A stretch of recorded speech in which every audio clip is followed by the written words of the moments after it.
स्वागत है जी डॉक्टर साहब साढ़े को अगला फेसबुक मैसेज आया है मोगा तो वीर जरनैल सिंह घोलिया जी का यह लिखते हैं कि तुसी सहमत हो कि जातां दे आधार ते नौकरियां विच राखवांकरण बंद होवे, किसी भी सरकारी फॉर्म सर्टिफिकेट उत्ते जात अते धर्म लिखना मना होवे, आर्थिक तौर ते गरीब बच्चों नूं सिक्ख्या ते मैडिकल सहूलतां विच छोटां बिना किसी भेदभाव दे दित्तियां जा। जी डॉक्टर साहब वीर जरनैल सिंह घोलिया जी का बहुत बहुत शुक्रिया। उन्होंने सानू लिखिया, काफ़ी देर बाद लिखिया, वैसे पहला भी लिखते रहे ने जी।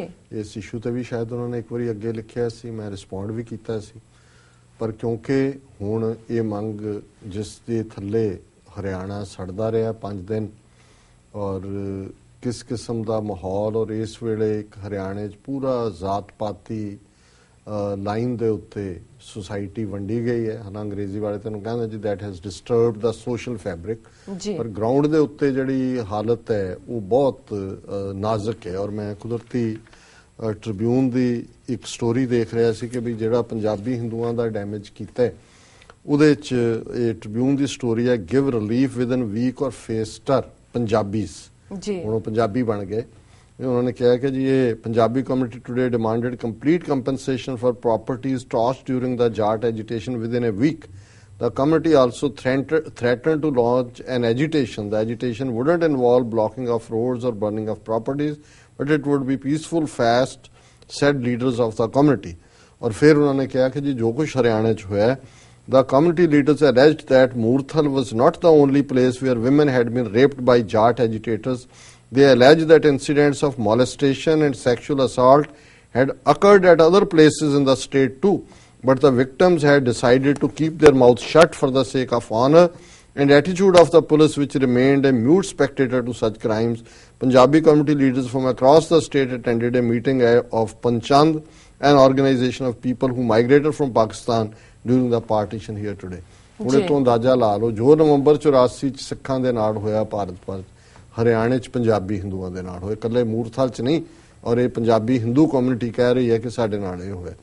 ਹੁਣ ਗੱਲ ਇਹ ਨਹੀਂ ਹੈ, ਅੱਜ ਇੱਕ ਹੋਰ ਖਬਰ ਸੀ ਕਿ 3-4 ਹੋਰ ਸਬ ਜਾਤਾਂ ਜਿਨ੍ਹਾਂ ਦੇ ਵਿੱਚ ਜੱਟ ਸਿੱਖ ਨੇ, ਹਰਿਆਣੇ ਦੇ ਕੋਈ ਹੋਰ ਨਾਂ ਨੇ, ਸ਼ਾਇਦ ਤਿਆਗੀ ਨੇ, ਰੋਰੂ ਨੇ, ਉਹਨਾਂ ਨੇ ਵੀ ਆਪਣੀ ਮੰਗ ਰੱਖੀ ਹੋਈ ਹੈ ਕਿ ਜੀ ਸਾਨੂੰ ਅਦਰ ਬੈਕਵਰਡ ਕਲਾਸਿਸ 'ਚ ਲਿਆਓ।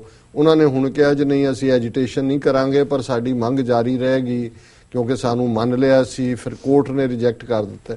ਸੋ ਕੁੱਲ ਮਿਲਾ ਕੇ ਜਿਹੜੀ ਇਹ ਸਾਰੀ ਸਿਚੁਏਸ਼ਨ ਹੈ ਇਸ ਕਿਸਮ ਦੀ ਬਣ ਰਹੀ ਹੈ। ਔਰ ਇਹ ਕਾਸਟ ਵਾਰ ਲਈ ਹਰਿਆਣੇ ਨੇ ਲਾਂਚ ਕਰ ਦਿੱਤੀ ਕਾਸਟ, ਜਿਵੇਂ ਜਾਟਾਂ ਨੇ, ਔਰ ਐਡਮਿਨਿਸਟ੍ਰੇਸ਼ਨ ਉਹਨਾਂ ਦਾ ਸੀ, ਪੁਲਿਸ ਉਹਨਾਂ ਦੀ ਸੀ, ਉਹਨਾਂ ਨੇ ਜੋ ਉੱਥੇ ਜ਼ੁਲਮ ਕੀਤੇ। ਸੋ ਜ਼ਾਹਰ ਹੈ ਵੀ ਇੱਕ ਤਾਂ ਇਹਨੇ ਹਿੰਦੂਤਵਾ ਦਾ ਇਹ ਤੋੜ ਦਿੱਤਾ ਕਿ ਜੀ ਇੱਕ ਸੁਸਾਇਟੀ ਹੈ। ਸੈਕੰਡਲੀ ਜਿਹੜੀ ਗੱਲ ਇਹਨਾਂ ਨੇ ਕਹੀ ਕਿ ਜੀ ਜਾਤਾਂ ਦੇ ਆਧਾਰ ਤੇ ਖਤਮ ਹੋਣੀ ਚਾਹੀਦੀ, ਇਹ ਇੰਨਾ ਸੌਖਾ ਨਹੀਂ ਹੈ।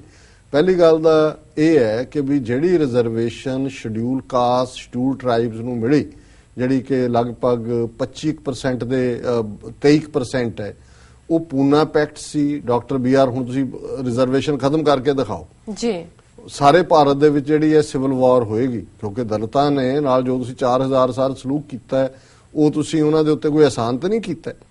ਫਿਰ ਜਿਹੜੀ ਹੈ ਬੈਕਵਰਡ ਕਲਾਸਿਸ ਦੀ ਮੰਨੀ ਗਈ ਕਿ ਪਛੜੀਆਂ ਜਾਤਾਂ ਨੇ। ਮੰਡਲ ਕਮਿਸ਼ਨ ਕਾਂਗਰਸ ਨੇ ਬਣਾਇਆ ਸੀ, ਰਿਪੋਰਟ VP ਸਿੰਘ ਦੀ ਸਰਕਾਰ ਨੇ ਲਾਗੂ ਕੀਤੀ। 27% ਰਿਜ਼ਰਵੇਸ਼ਨ ਜਿਹੜੀ ਹੈ ਉਹ ਅਦਰ ਬੈਕਵਰਡ ਕਲਾਸਿਸ ਦੇ ਥੱਲੇ ਹੈ। ਹੁਣ ਇਹ ਤਾਂ ਜੇ ਸੁਪਰੀਮ ਕੋਰਟ ਦਾ ਫੈਸਲਾ ਨਾ ਆਉਂਦਾ, ਸੁਪਰੀਮ ਕੋਰਟ ਦਾ ਫੈਸਲਾ ਹੈ ਕਿ ਮੈਕਸਿਮਮ ਰਿਜ਼ਰਵੇਸ਼ਨ ਜਿਹੜੀ ਹੈ 49% ਤੱਕ ਹੋ ਸਕਦੀ ਹੈ। 51% ਸੀਟਾਂ ਜਨਰਲ ਲਈ ਖੁੱਲੀਆਂ ਛੱਡਣੀਆਂ ਪੈਣੀਆਂ ਸੀ, ਅਦਰਵਾਈਜ਼ ਤਾਂ ਹੁਣ ਸਾਰੀਆਂ ਹੀ ਰਿਜ਼ਰਵ ਹੋ ਜਾਣੀਆਂ ਸੀ। ਹੁਣ ਜਿਹੜੀਆਂ ਇਹ ਦੂਸਰੀਆਂ ਉਪਜਾਤਾਂ ਨੇ ਹਰ ਸਟੇਟ ਚੋਂ ਨਿਕਲ ਰਹੀਆਂ, ਪਟੇਲ ਜਿਵੇਂ ਗੁਜਰਾਤ ਚ ਮੰਗਦੇ ਨੇ। ਸੋ ਗੱਲ ਇਹ ਹੈ ਵੀ ਇਹ ਟੁੱਟਣੀ ਨਹੀਂ ਹੈ। ਭਾਰਤ ਦਾ ਫੈਬਰਿਕ ਜਿਹੜਾ ਹੈ ਨਾ ਨੇਸ਼ਨ ਸੀ ਨਾ ਇਕੁਆਲਿਟੀ ਤਾਂ ਹੈ ਹੀ ਨਹੀਂ। ਜਾਂ ਤਾਂ ਕਾਸਟ ਸਿਸਟਮ ਤੋੜੋ, ਜਾਤ ਪਾਤੀ ਰਿਜ਼ਰਵੇਸ਼ਨ ਦਾ ਤਾਂ ਤੋੜੋਗੇ ਜੇ ਕਾਸਟ ਸਿਸਟਮ ਤੋੜੋਗੇ। ਕਾਸਟ ਸਿਸਟਮ ਗਾਂਧੀ ਹੋਏ, ਮੋਦੀ ਹੋਏ, ਉਸ ਤੋਂ ਪਹਿਲਾਂ ਕਿਹਨੇ ਕਿਹਾ, ਗਾਂਧੀ ਨੇ ਵੀ ਜਸਟੀਫਾਈ ਕੀਤਾ ਕਾਸਟ ਸਿਸਟਮ ਨੂੰ। ਸੋ ਉੱਥੇ ਇਹ ਰਹੇਗਾ ਜੋ ਹਾਂ ਕਦੇ ਕੋਈ ਜਿਹੜੇ ਸਾਰੀਆਂ ਕਲਾਸਿਸ ਨੇ ਬੈਕਵਰਡ ਹੋਣ, ਸ਼ਡਿਊਲ ਹੋਣ, ਅਦਰ ਬੈਕਵਰਡ ਹੋਣ, ਉਹ ਇੱਕ ਝੰਡੇ ਥੱਲੇ ਆ ਜਾਣ, ਉਹ ਕਹਿਣ ਜੀ ਭਾਰਤ 'ਚ ਆਬਾਦੀ ਬ੍ਰਾਹਮਣਾਂ ਦੀ ਹੈ 4.5% ਜੀ। ਅਸੀਂ ਇਹ ਸਾਡੇ ਬਹੁਤ ਵਿਦਵਾਨ ਨੇ, ਇਹਨਾਂ ਨੇ ਸਾਡੇ ਤੇ ਬਹੁਤ ਸਾਡੇ ਗ੍ਰੰਥ ਲਿਖੇ ਹੋਏ ਨੇ। ਦੂਜਾ ਅਸੀਂ ਇਹਨਾਂ ਨੂੰ ਰਿਜ਼ਰਵ ਕਰ ਦਿੰਨੇ 4.5% ਸੀਟਾਂ, ਬਸ ਬਾਕੀ ਤੁਹਾਡਾ ਕਿਤੇ ਅਸੀਂ ਨਹੀਂ ਵੜਨ ਦੇਣਾ, ਬਾਕੀ ਸਾਰੀਆਂ ਖੁੱਲੀਆਂ। ਹੁਣ ਹਾਲ ਇਹ ਹੈ ਵੀ 80% ਦੇ ਇਹਨਾਂ ਨੇ ਕਬਜ਼ਾ ਕੀਤਾ ਹੋਇਆ। ਸੋ ਰਿਜ਼ਰਵੇਸ਼ਨ ਹੋਣੀ ਚਾਹੀਦੀ ਹੈ, ਨਾਟ ਦਿਸ ਵੇ ਰਿਵਰਸ ਰਿਜ਼ਰਵੇਸ਼ਨ। ਜੀ ਉਹਨਾਂ ਕੋਲ ਜੀ 4.5% ਰਿਜ਼ਰਵ ਫॉर ਬ੍ਰਾਹਮਣਸ। ਕਿਤੇ ਆਓ ਜੀ, ਤੁਸੀਂ ਬਹੁਤ ਸਾਡੇ ਪੰਡਤ ਜੀ ਹੋ, ਤੁਹਾਡੀਆਂ ਸੀਟਾਂ, ਬਾਕੀ ਤੁਹਾਡਾ ਕਿਤੇ ਹੱਕ ਨਹੀਂ। ਤੇ ਬਾਕੀ ਫਿਰ ਸਾਰੇ ਖੁੱਲੇ ਹੋਣਗੇ, ਇਕਨੋਮਿਕਲ ਬੇਸ ਹੋਏ ਕੋਈ ਇਹ ਹੈ ਇਹਦਾ ਜਵਾਬ।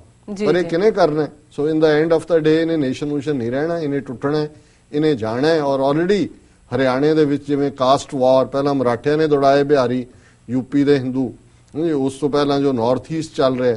ਸੋ ਇਹ ਟਰੂ ਜਿਵੇਂ ਕਹਿੰਦੇ ਨਾ ਉਹ ਲੀਰਾਂ ਲਪੇਟੀਆਂ ਉਹਦੇ ਚ ਬੜੇ ਸਿਲਕ ਦੇ ਵਿੱਚ, ਉਹ ਹੁਣ ਸਿਲਕ ਚੋਂ ਵਿੱਚੋਂ ਨਿਕਲ ਰਹੀਆਂ। ਜਿਵੇਂ ਹੁੰਦਾ ਸੀ ਜਿਹੜੀ ਰਜਾਈ ਚ ਤਾਂ ਚੰਗਾ ਰੂਪ ਪਾਉਂਦੇ ਸੀ ਤੇ ਕਈ ਵਾਰੀ ਤੜਾਈ ਲੰਘਣ ਲੱਗਿਆ ਐਵੇਂ ਮਾੜਾ ਮਾੜਾ ਹੁੰਦਾ ਸੀ। ਜਦੋਂ ਉਹਦੀਆਂ ਫਿਰ ਸੀੜਾਂ ਫੁੱਟਣੀਆਂ ਸ਼ੁਰੂ ਹੁੰਦੀਆਂ ਸੀ, ਕੋਈ ਗੁੱਦੜ ਇੱਧਰ ਨਿਕਲਦਾ ਸੀ, ਕੋਈ ਗੁੱਦੜ ਇੱਧਰ ਨਿਕਲਦਾ। ਸੋ ਇਹ ਹੁਣ ਗੁੱਦੜ ਬਾਹਰ ਆ ਰਿਹਾ ਇਹਨਾਂ ਦਾ। ਤੇ ਅਲਟੀਮੇਟਲੀ ਇਹਨਾਂ ਨੇ ਜਾਣਾ, ਕਿਉਂਕਿ ਇਹ ਨਾ ਹੋਮੋਜੀਨਸ ਸੋਸਾਇਟੀ ਹੈ, ਨਾ ਇਕੁਆਲਿਟੀ ਹੈ, ਨਾ ਡੈਮੋਕ੍ਰੇਸੀ ਹੋ ਹੀ ਨਹੀਂ ਸਕਦੀ। ਇੱਥੇ ਤੁਸੀਂ ਕਹੋ ਜੀ ਅਮਰੀਕਾ ਦਾ ਵੱਡੀ ਗ੍ਰੇਟ ਡੈਮੋਕ੍ਰੇਸੀ, ਅਸੀਂ ਲਾਰਜਰ। ਉਹ ਅਮਰੀਕਾ ਦੀ ਡੈਮੋਕ੍ਰੇਸੀ ਹੈ, all men are born equal.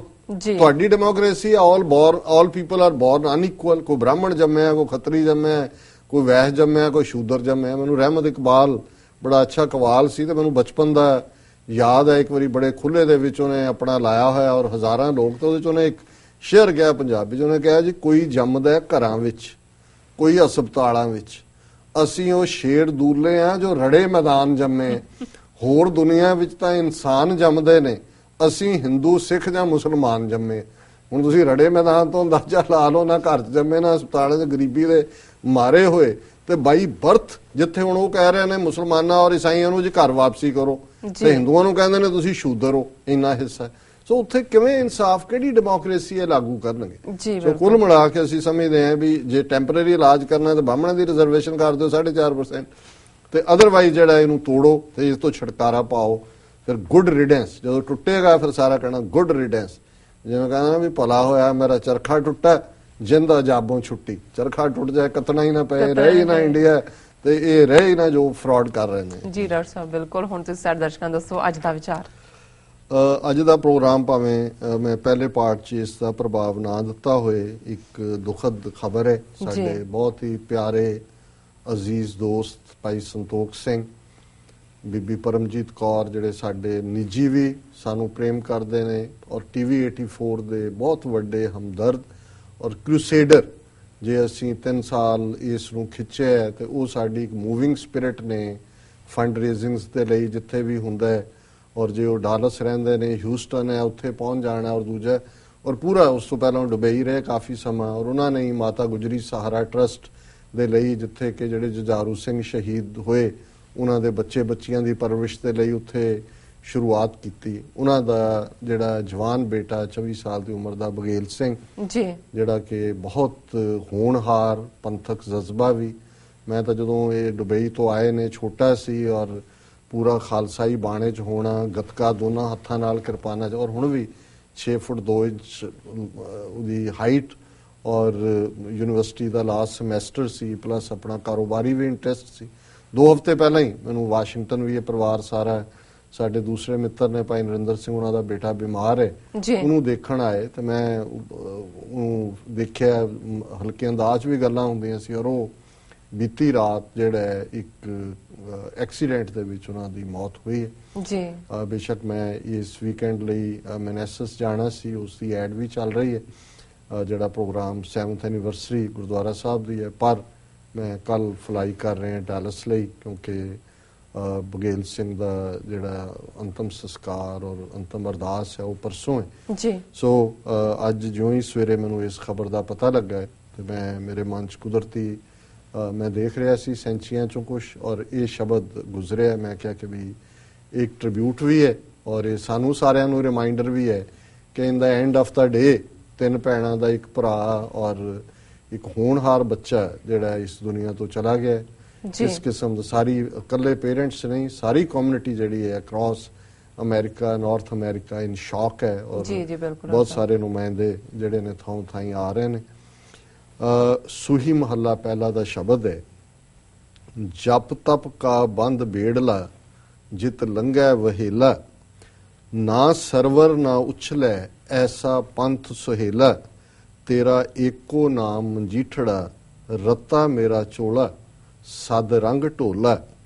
ਸਾਜਨ ਚਲੇ ਪਿਆਰਿਆ ਕਿਉਂ ਮੇਲਾ ਹੋਈ, ਜੇ ਗੁਣ ਹੋਵੇ ਗੰਠੜੀਐ ਮਿਲੇਗਾ ਸੋਈ। ਮਿਲਿਆ ਹੋਏ ਨਾ ਵਿਛੜੈ, ਜੇ ਮਿਲਿਆ ਹੋਈ ਆਵਾ ਗੌਣ ਨਿਵਾਰਿਆ ਹੈ ਸਾਚਾ ਸੋਈ। ਹਉਮੈ ਮਾਰ ਨਿਵਾਰਿਆ ਸੀਤਾ ਹੈ ਚੋਲਾ, ਗੁਰ ਬਚਨੀ ਸੁਖ ਪਾਇਆ ਸਹਿ ਕੇ ਅੰਮ੍ਰਿਤ ਬੋਲਾ।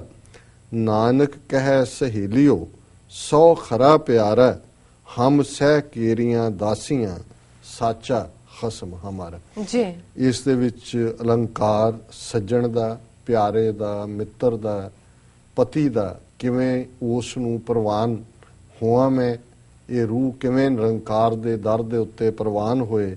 ਤੇ ਇਸ ਗੁਰੂ ਨਾਨਕ ਸਾਹਿਬ ਦਾ ਸੂਹੀ ਰਾਗ ਦਾ ਸ਼ਬਦ ਹੈ ਕਿ ਭਾਈ ਜਪ ਤਪ ਦਾ ਨਿਰੰਕਾਰ ਦੀ ਯਾਦ ਦਾ ਬੇੜਾ ਤਿਆਰ ਕਰ, ਤਾਂ ਕਿ ਇਸ ਭਵ ਸਾਗਰ ਤੋਂ ਸੁਖੇਲਾ ਤੂੰ ਲੰਘ ਜਾਏ। ਵਹੇਲਾ ਹੁੰਦਾ ਜਲਦੀ, ਜਲਦੀ ਤੂੰ ਲੰਘ ਜਾਏ ਬੇੜੇ ਦੇ ਵਿੱਚ ਬੈਠ ਕੇ। ਔਰ ਇਹ ਐਸਾ ਜਪ ਤਪ ਦਾ ਬੇੜਾ ਹੈ, ਨਾ ਸਰਵਰ ਨਾ ਉਛਲੇ, ਨਾ ਇਹ ਸਮੁੰਦਰ ਵਾਂਗ ਡੂੰਘਾ, ਨਾ ਮੋਹ ਵਾਂਗ ਇਸ 'ਚ ਕੋਈ ਉਛਾਲ ਆਉਂਦਾ ਹੈ। ਐਸਾ ਪੰਥ ਸੁਹੇਲਾ, ਇਹ ਇੰਨਾ ਚੰਗਾ ਸੌਖਾ ਰਸਤਾ ਹੈ ਰੱਬ ਦੀ ਯਾਦ ਦਾ। ਤੇਰਾ ਏਕੋ ਨਾਮ ਮਜੀਠੜਾ, ਹੇ ਵਾਹਿਗੁਰੂ ਤੇਰਾ ਨਾਮ ਮਜੀਠ ਹੈ, ਪੱਕਾ ਰੰਗ ਹੈ। ਜਿਹੜਾ ਕੱਚਾ ਹੁੰਦਾ ਉਹਨੂੰ ਕਸੁੰਬੜਾ, ਬਹੁਤ ਸਾਰੀ ਥਾਵਾਂ ਤੇ ਕਸੁੰਬ ਇੱਕ ਫੁੱਲ ਹੁੰਦਾ ਹੈ ਲਾਲ, ਦੇਖਣ ਨੂੰ ਲਾਲ ਹੁੰਦਾ, ਹੱਥ ਲਾਓ ਖੁਰ ਜਾਂਦਾ। ਮਜੀਠ ਹੁੰਦਾ ਪੱਕਾ ਰੰਗ। ਤੇਰਾ ਨਾਂ ਇੱਕ ਪੱਕਾ ਹਮੇਸ਼ਾ ਰਹਿਣ ਵਾਲਾ ਰੰਗ ਹੈ। ਰੱਤਾ ਮੇਰਾ ਚੋਲਾ ਸਦ ਰੰਗ ਢੋਲਾ, ਹੇ ਮੇਰੇ ਮਿੱਤਰ, ਹੇ ਮੇਰੇ ਪਿਆਰੇ, ਹੇ ਮੇਰੇ ਪਤੀ, ਤੂੰ ਮੇਰਾ ਚੋਲਾ ਉਸ ਸੱਚੇ ਪਿਆਰ ਦੇ ਰੰਗ ਵਿੱਚ, ਮੇਰੇ ਸਰੀਰ, ਚੋਲੇ ਦਾ ਮਤਲਬ ਹੈ ਸਰੀਰ ਮੇਰਾ, ਤੇਰੇ ਸੱਚੇ ਪਿਆਰ ਦੇ ਵਿੱਚ ਰੰਗਿਆ ਹੋਇਆ ਹੈ। ਸਾਜਨ ਚੱਲੇ ਪਿਆਰਿਆ ਕਿਉਂ ਮੇਲਾ ਹੋਈ, ਜੇ ਗੁਣ ਹੋਵੇਂ ਗੰਠੜੀਐ ਮਿਲੇਗਾ ਸੋਈ। ਕਿ ਭਾਈ ਜੇ ਸੱਜਣ ਜਾ ਰਿਹਾ ਉਸ ਨਾਲ ਕਿਵੇਂ ਮੇਲ ਹੋਏ, ਪਿਆਰੇ ਦੇ ਨਾਲ ਕਿਵੇਂ ਮੈਂ ਮਿਲ ਸਕਾਂ। ਜੇ ਗੁਣ ਹੋਵੇ ਗੰਠੜੀ ਹੈ, ਕਿ ਜੇ ਉਸ ਪਿਆਰੇ ਨਿਰੰਕਾਰ ਨੂੰ ਮਿਲਣਾ ਤੇ ਗੰਢ ਦੇ ਵਿੱਚ, ਪੱਲੇ ਦੇ ਵਿੱਚ ਗੁਣ ਹੋਣੇ ਚਾਹੀਦੇ ਨੇ, ਤੇ ਫਿਰ ਉਹ ਆਪ ਹੀ ਮੇਲ ਲੈਂਦਾ। ਉਹ ਕੀ ਗੁਣ ਨੇ? ਤੇ ਜਦੋਂ ਸਤਿਗੁਰੂ ਮਿਲਦਾ, ਮਿਲਿਆ ਹੋਏ ਨਾ ਵਿਛੜੈ, ਜੇ ਮਿਲਿਆ ਹੋਈ ਆਵਾ ਗੌਣ ਨਿਵਾਰਿਆ ਹੈ ਸਾਚਾ ਸੋਈ। ਉਹ ਨਿਰੰਕਾਰ ਸੱਚਾ, ਆਵਾ ਗੌਣ ਨੂੰ ਕੱਟ ਦਿੰਦਾ। ਤੇ ਜੇ ਇੱਕ ਵਾਰੀ ਉਹ ਮੇਲ ਲੇ ਆਪਣੀ ਕਿਰਪਾ ਦੇ ਨਾਲ, ਫਿਰ ਵਿਛੋੜਾ ਨਹੀਂ ਹੁੰਦਾ। ਹਉਮੈ ਮਾਰ ਨਿਵਾਰਿਆ ਸੀਤਾ ਹੈ ਚੋਲਾ, ਪਰ ਇਹ ਚੋਲਾ ਜਿਹਦੇ ਨਾਲ ਪਿਆਰਾ ਰੀਝੇ, ਜਿਹਨੂੰ ਦੇਖ ਕੇ ਪਿਆਰਾ ਗਲ ਨਾਲ ਲਾਏ, ਇਹ ਸਰੀਰ ਇਹ ਤਾਂ ਹੀ ਕਬੂਲ ਹੋਏਗਾ ਜੇ ਹਉਮੈ ਨੂੰ ਅਸੀਂ ਮਾਰਾਂਗੇ। ਕਿ ਇਹ ਜਿਹੜਾ ਚੋਲਾ ਸੀਤਾ ਹੀ ਤਾਂ ਜਾ ਸਕਦਾ ਕਿ ਜੇ ਹਉਮੈ ਨੂੰ ਮਾਰ ਕੇ ਹੀ ਉਸ ਦੇ ਨਾਲ ਇਹ ਚੋਲਾ ਸੀਤਾ ਜਾਂਦਾ। ਗੁਰਬਚਨੀ ਸੁਖ ਪਾਇਆ ਸਹਿ ਕੇ ਅੰਮ੍ਰਿਤ ਬੋਲਾ। ਜਦੋਂ ਤੁਸੀਂ ਉਸ ਵਾਹਿਗੁਰੂ ਦੇ ਪਿਆਰ ਦੇ ਰੰਗ ਵਿੱਚ ਰੰਗੇ ਗਏ, ਗੁਰੂ ਦੇ ਬਚਨਾਂ ਦੇ ਨੇ ਤੁਹਾਨੂੰ ਸੁਖ ਦਿੱਤਾ, ਸਹਿ ਕੇ ਖਸਮ ਅੰਮ੍ਰਿਤ ਬੋਲਾ। ਫਿਰ ਉਸ ਦੇ ਅੰਮ੍ਰਿਤ ਵਰਗੇ ਬਚਨ ਜਿਹੜੇ ਨੇ ਉਹ ਸਾਡੇ ਜੀਵਨ ਦਾ ਆਧਾਰ ਬਣਦੇ ਨੇ। ਨਾਨਕ ਕਹਿ ਸਹੇਲਿਓ ਸੋ ਖਰਾ ਪਿਆਰਾ। ਹੁਣ ਜਦੋਂ ਪਿਆਰਾ ਮਿਲ ਗਿਆ, ਪਿਆਰੇ ਦੀ ਗੱਲ ਵਕੜੀ ਹੈ, ਪਿਆਰੇ ਦਾ ਸਹਾਰਾ, ਤੇ ਗੁਰੂ ਨਾਨਕ ਸਾਹਿਬ ਫਰਮਾਉਂਦੇ ਨੇ ਆਪਣੇ ਉਹਨਾਂ ਰੂਹਾਂ ਨੂੰ ਜਿਹੜੀਆਂ ਇਸ ਰਸਤੇ ਤੁਰੀਆਂ ਹੋਈਆਂ ਨੇ, ਕਿ ਜਿਹੜਾ ਸ਼ੌਹ ਹੈ, ਪਿਆਰਾ ਜਿਹੜਾ ਉਹ ਬਹੁਤ ਸੋਹਣਾ, ਸੋ ਖਰਾ ਪਿਆਰਾ, ਕਿ ਪਿਆਰਾ ਬਹੁਤ ਸੋਹਣਾ। ਹਮ ਸਹਿ ਕੇਰੀਆਂ ਦਾਸੀਆਂ ਸਾਚਾ ਖਸਮ ਹਮਾਰਾ। ਉਹ ਖਸਮ ਸੱਚਾ ਖਸਮ ਹੈ, ਸੱਚਾ ਮਾਲਕ ਹੈ। ਔਰ ਅਸੀਂ ਸਾਰੀਆਂ ਰੂਹਾਂ ਜਿਹੜੀ ਉਸ ਪ੍ਰਭੂ ਪਿਆਰ ਦੀ ਤਲਾਸ਼ 'ਚ ਹੈ, ਅਸੀਂ ਉਸ ਦੀਆਂ ਦਾਸੀਆਂ। ਸੋ ਇਹਨਾਂ ਸ਼ਬਦਾਂ ਦੇ ਨਾਲ, ਗੁਰਬਾਣੀ ਦੇ ਵਿਚਾਰ ਦੇ ਨਾਲ ਮੈਂ ਬੇਟਾ ਬਘੇਲ ਸਿੰਘ ਨੂੰ ਜਿਹੜਾ ਅਰਦਾਸ ਕਰ ਸਕਦੇ ਹਾਂ ਕਿ ਸਤਿਗੁਰੂ ਆਪਣੇ ਚਰਨਾਂ 'ਚ ਨਿਵਾਸ ਦੇਣ, ਔਰ ਪਰਿਵਾਰ ਨੂੰ, ਔਰ ਭਾਈਚਾਰੇ ਨੂੰ, ਔਰ ਸਾਰੀ ਡੈਲਸ ਦੀ ਕਮਿਊਨਿਟੀ ਸ਼ੈਲ ਸ਼ੌਕਡ ਹੈ। ਕਿਉਂਕਿ ਜਦੋਂ ਕੋਈ ਬਿਮਾਰ ਰਹਿ ਕੇ ਮਰਦਾ ਹੈ, ਤੁਸੀਂ ਤਿਆਰ ਹੁੰਦੇ ਹੋ ਮੈਂਟਲੀ ਕਿ ਵੀ ਐਂਡ ਕੀ ਹੈ। ਸੋ ਅਸੀਂ ਸਤਿਗੁਰੂ ਦੇ ਚਰਨਾਂ 'ਚ ਅਰਦਾਸ ਹੀ ਕਰ ਸਕਦੇ ਹਾਂ। ਜੀ ਡਾਕਟਰ ਸਾਹਿਬ, ਤੁਹਾਡਾ ਬਹੁਤ ਬਹੁਤ ਸ਼ੁਕਰੀਆ। ਇਸ ਨਾਲ ਆਪਣੇ ਵਿਊਅਰਸ ਕੋਲ ਨੇ ਇਜਾਜ਼ਤ। ਵਿਊਅਰਸ, ਸਾਡੇ ਪ੍ਰੋਗਰਾਮ ਦਾ ਸਮਾਂ ਇੱਥੇ ਸਮਾਪਤ ਹੁੰਦਾ। ਤੁਸੀਂ ਆਪਣੀ ਰਾਏ ਤੇ ਸੁਝਾਅ ਸਾਨੂੰ ਭੇਜਣਾ ਨਾ ਭੁੱਲਣਾ। ਸਾਡੇ ਇਸ ਪਤੇ ਤੇ sos@tvg4.tv ਤੇ ਅਸੀਂ ਆਪਣਾ ਪ੍ਰੋਗਰਾਮ ਲੈ ਕੇ ਫਿਰ ਦੁਬਾਰਾ ਤੁਹਾਡੇ ਸਾਹਮਣੇ ਹੋਵਾਂਗੇ। ਤਦ ਤੱਕ ਲਈ ਮੈਨੂੰ ਤੇ ਪ੍ਰਾਰਥਨਾ ਸੁਣਾ ਗਿਆ ਦੋ। ਦੇਖਦੇ ਰਹੋ TV84। ਬੁਲਾ ਦਿਓ ਫਤਿਹ। ਵਾਹਿਗੁਰੂ ਜੀ ਕਾ ਖਾਲਸਾ, ਵਾਹਿਗੁਰੂ ਜੀ ਕੀ ਫਤਿਹ।